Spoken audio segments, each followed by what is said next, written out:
అయితే మహావతార్ బాబాజీని దర్శించుకోవాలి అంటే మనం ఏమి చేయొచ్చు? ఇప్పుడు వారు జీవించి ఉన్నారా మరణించి ఉన్నారా అనే విషయంకి మనకు అథారిటీలు గ్రంథాలు లేవు. ఓన్లీ ఒపీనియన్స్, వాళ్ళ నమ్మకాలు, విశ్వాసమే నడుస్తుంది ఇంతవరకు.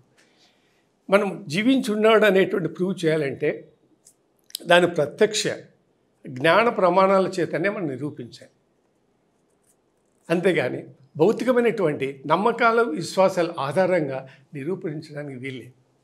జ్ఞాన ప్రమాణం, యోగ శాస్త్రాల ప్రకారం, సృష్టి నిర్మాణం ప్రకారం ఒక వ్యక్తి జీవించి ఉన్నాడా లేదా నిరూపించాలి. అప్పుడు ఉన్నాడు లేదని చెప్పగలుగుతాం. మానవుడు అనే వ్యక్తి మరణించి తీరాల్సింది ఎప్పటికైనా. దేవత అయినా మరణించాల్సింది, బ్రహ్మ కూడా ఆయుష్ ఉంది.